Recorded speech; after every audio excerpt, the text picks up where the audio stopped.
حضرت شیخ الحدیث رحمۃ اللہ علیہ نے فضائل صدقات میں ایک بات لکھی ہے بڑی عجیب و غریب،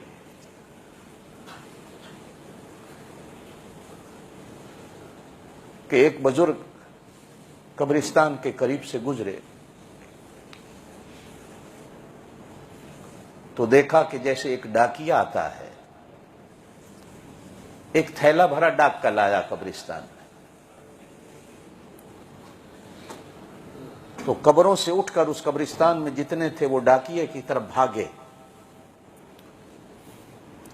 اور ڈاکیا ہر کسی کا خط نکال کر ہر مردے کو دیتا ہے،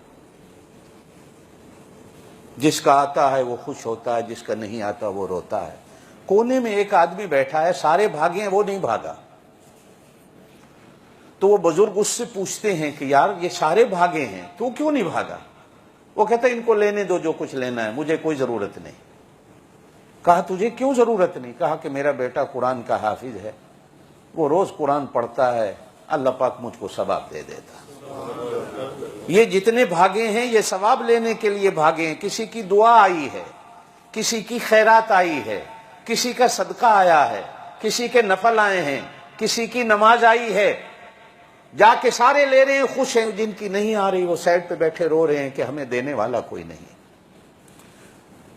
اب وہ بزرگ دن کو اس کے بیٹے کی تلاش کو نکلے تو گئے تو اس کا بیٹا ایک دکان پہ بیٹھا ہے، چائے بیچ رہا ہے۔ لینے والے آتے ہیں، چائے بنا کے دے دیتا ہے، جب کوئی گاہک نہیں ہوتا تو قرآن پڑھتا ہے، قرآن پڑھ کے کہتا ہے اللہ میرے ابے کی روح کو اس کا ثواب دے دے۔ تھوڑے دنوں کے بعد پھر بزرگ اس قبرستان کے قریب سے گزرے تو پھر وہ ڈاکیا تھیلا لایا، تو وہ آدمی بھی جو پہلے نہیں بھاگا تھا بھاگ کے جاتا۔ تو وہ بزرگ اس سے پوچھتے ہیں کہ اس دن تو بھاگ کے لینے نہیں گیا تھا، آج تو بھاگ کے جا رہا۔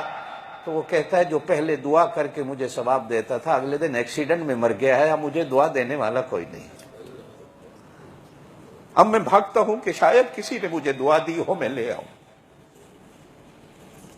چوتھے سپارے میں اللہ قرآن میں فرماتے ہیں فرحین بما آتاہم اللہ من فضلہ، جن کا پیچھے سے کوئی خط آیا ہوتا ہے وہ پڑھ کے خوش ہوتے ہیں، ایک دوسرے کو دکھاتے ہیں دیکھو ہمارے گھر سے ہمارے لیے دعا آئی ہے، دیکھو ہمارے لیے کچھ آیا ہے، میں کتنا قسمت والا ہوں کہ مجھے کوئی یاد کرنے والا ہے، مجھے کوئی دعا دینے والا ہے۔ میرے دوستو جو میں بات کر رہا تھا، کوشش کیا کرو اولاد ایسی چھوڑ کے مرو جو تمہیں دعا دینے والی ہے۔